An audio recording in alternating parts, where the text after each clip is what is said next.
Okay, here we go. Episode number 2. We're going to be doing the Central Division. Let's just hop right on into it. In the Central Division of the NHL, because when NHL pays, you can steal the hockey crap beside me. There are 7 teams. We got the Chicago Blackhawks, who are basically a modern-day dynasty. Don't argue, you know it's true. The St. Louis Blues, the Nashville Predators, the Minnesota Wild, the Dallas Stars, the Colorado Avalanche, and the Winnipeg Jets. I actually can't believe I got that. I spent like 10 minutes trying to freaking remember to say that. I kind of was supposed to say Winnipeg before Colorado, but I don't care. First team let's feature is the St. Louis Blues. Now, the big move that the St. Louis Blues did over the offseason, even though they were projected to do a lot more, was that they sent TJ Oshie over to the Washington Capitals, and basically all they got in return was Troy Brouwer. Fair trade? No. Washington won. Washington won big time. I know St. Louis had to fix their core. It wasn't getting the job done. I get that. But you need to get back more for TJ Oshie than a Troy Brouwer. Not saying anything against Troy Brouwer. He's a decent player, but he's not a TJ Oshie. TJ Oshie is fast. He's physical. I almost consider him like a power forward. And he's a great guy.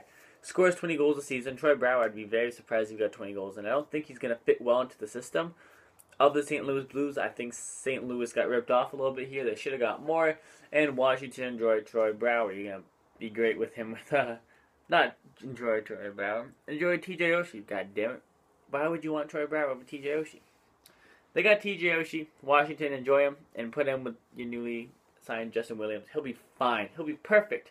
Next, what else do you want to talk about? Ken Hitchcock. I got the book there. Again, no edits yet. Ken Hitchcock is going to stay as the coach of the St. Louis Blues. Now, there were rumblings, especially on the day of Bab Watch. I'm pointing to the Leaf jersey if you don't know what I'm doing. The day of Bab Watch, St. Louis was one of the teams, I read on Twitter at least, where that was in the mix, possibly considering putting in an offer for Babcock. I don't know if they ever did. I don't know if any of those rumblings were true. But, I mean, I think at that point of the stage, any team would have been dumb not to consider Mike Babcock. It's Mike Babcock. And once again, I'm going to point to my Leaf jersey.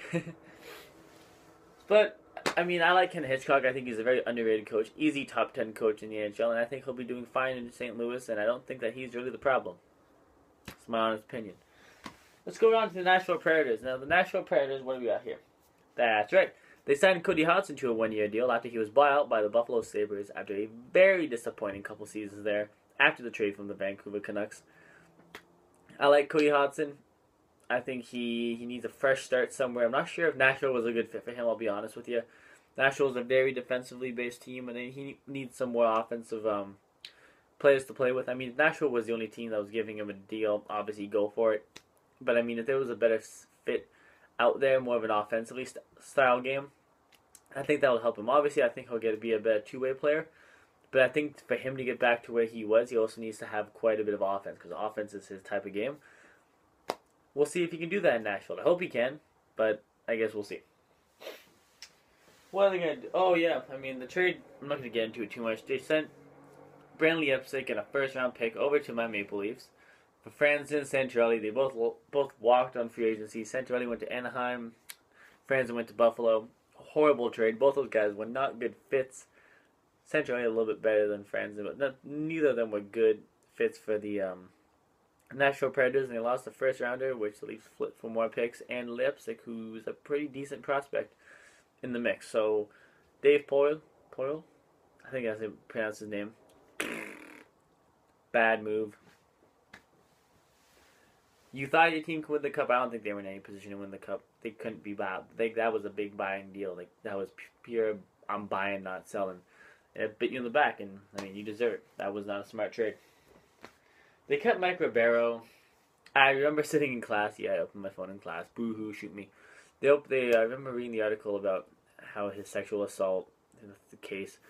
I don't buy it one bit. I don't think he did any of that crap, and I'm happy that I don't think he got charged, and he's fine. So, got on Mike Ribeiro. Chicago. What do I say? This is the first offseason. Actually, it's not. They do a lot of trades because of the cap, but big move. They sent they sent Brandon Saad to the Columbus Blue Jackets. I'm thinking that one's a little bigger. For Artem Anisimov and a couple other depth players. I forget one of the guys' names. I should have that written down, but I don't.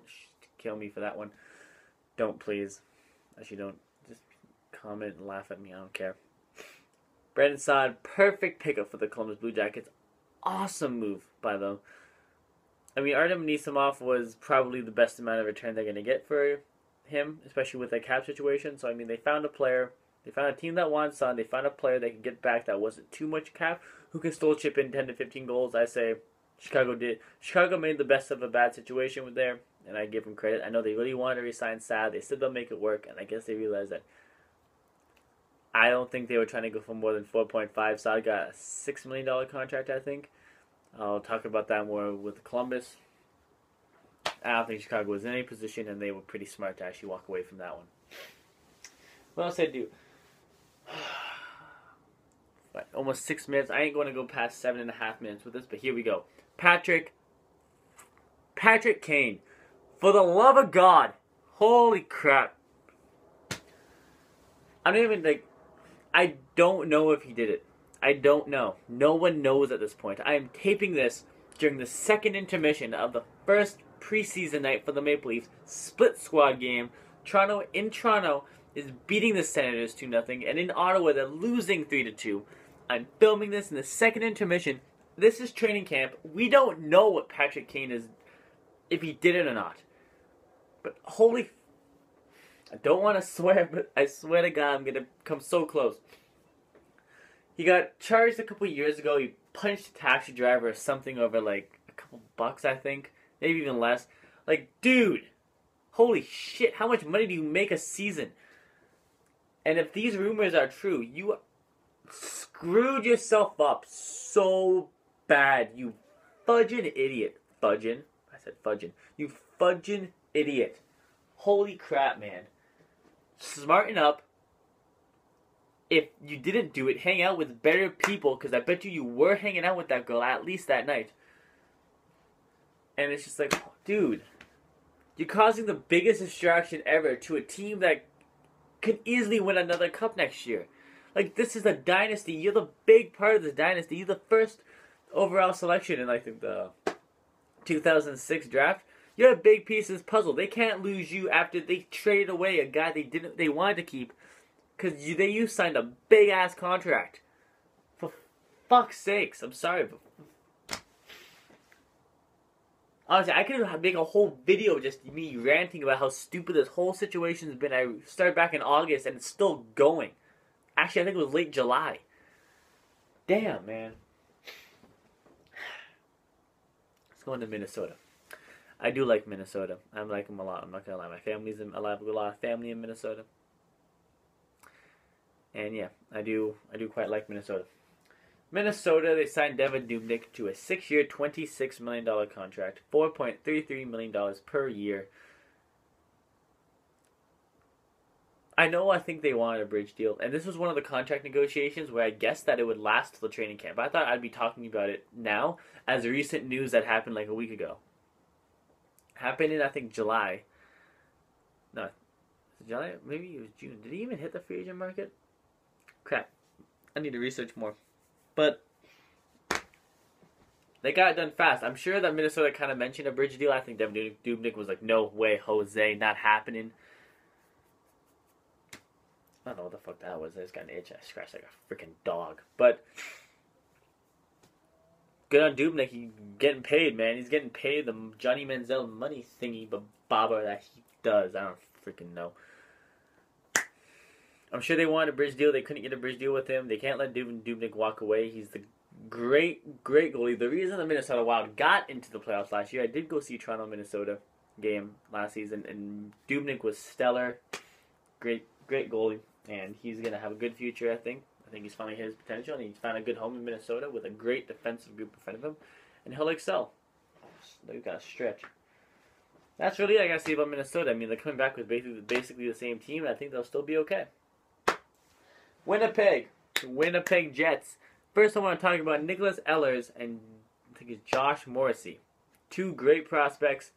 I think both are going to make the team. I think Josh Morrissey, I saw him play, was it Team Junior? No. I don't fucking know where I saw him play. Stop swearing. I saw him play a couple months ago. I think it was sometime last season. It was a junior game or wherever he was playing. I know I saw him play. And I saw him play. And he was phenomenal. Standout, amazing. I don't know how he cannot be on the roster. And Nicholas Ehlers is just tearing up. I believe it was the QMJHL. Yeah, I think he plays for Halifax. Tearing it up. And there's just no way he's on the team. I'd be so shocked. I'm not going to guarantee it, but I'd be super duper shocked if he's not on the Winnipeg Jets roster for opening night, barring an injury. What else do we got to talk about? Oh, well, that can like a 4-minute time, 4-minute time limit. Andrew Ladd, Dustin Byfuglien, get them signed or get them out. If your team's fighting for a playoff spot, which I assume they think they are, you can't have that going into the playoffs looming. At the end of the season, you got maybe one or both those guys just gonna walk. The two great guys, you can get good value, especially for Byfuglien. I think at the end of the day, Byfuglien will not be a Winnipeg Jet next year, and Ladd will be. That's my opinion. If I have no idea if Byfuglien will be traded or walk for free agency. Who knows? Either way, I highly doubt Byfuglien's a Winnipeg Jet next season, and if he is, there's going to be somebody on the Winnipeg Jets roster right now who aren't those two guys who will be moved to make cap space. Getting rid of Milan Frolik was a step. Obviously, I think it wasn't the purpose for this, but who knows? Dallas Stars. Dallas Stars traded Trevor Daley to the Chicago Blackhawks, and they got Patrick Sharp. Great trade.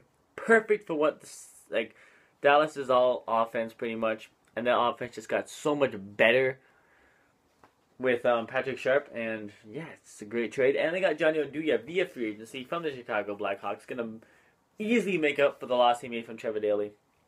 Smart management by the Dallas Stars, and I love these moves. Lindy Ruff as the head coach is definitely on the hot seat. I agree with Sportsnet 100% on this one. He's on the hot seat. If they do not make the playoffs this year, they are in trouble. They have two goalies now. Niemi, who they got from San Jose, and they have Letton. Keep forgetting people's names today. And they have Letton in net, and those two goalies are pretty good. They should be okay for the playoffs. Last team I want to feature is the Colorado. But yeah, I mean, if Lindy Ruff is not making the playoffs, Lindy Ruff is gone. Just be out of here. He'll get another job, I'm sure, with some other team. But he'll be gone at the end of the season if the Dallas Stars don't make the playoffs. But now, back to what I was saying. Colorado, I gotta do this really quickly. Colorado. Young players gotta step up. Duchesne is great. I saw him play live in the rink in Halliburton, where my cottage is and where he grew up. Great player, phenomenal skater. He's great, amazing, great, amazing. Beautiful first line center. Don't move him at all. Landeskog's a little bit overrated in my opinion. Who knows? They traded Ryan O'Reilly to the Buffalo Sabres. Got the first round draft pick back. They got Gergensen, I think it was his name. Grigorenko, my bad. They got Mikko Grigorenko back. And they also, what was it? Nikita Zadorov, great defensive defenseman, young prospect back. I think it was a good move for Colorado. A deal that had to be done because O'Reilly was not coming to come back the following season, like next season, not this season coming up, but next season because of money problems. They got Bozeman, Blake Comu on free agency. Nice little depth of deals, I guess. Good pickups. And Mikko Rantanen, 10th overall. In my prediction, will make the team. He's a very nice player, and I think he'll be great in the Colorado organization. And I think the best place to put him right now is in the NHL because I think he's playing with men over in Europe, and I think he's perfect. Predictions. I gotta do this fast. I gotta go under a minute. My prediction: Chicago will finish first if Patrick Kane plays. If not, things get ugly. I don't think they mess with playoffs, but things gonna get ugly-ish. St. Louis will finish second. Minnesota will finish third. Dallas will finish fourth. Nashville fifth. Winnipeg sixth. Too much distraction with Ladd and Byfuglien, and Colorado will finish off in seventh.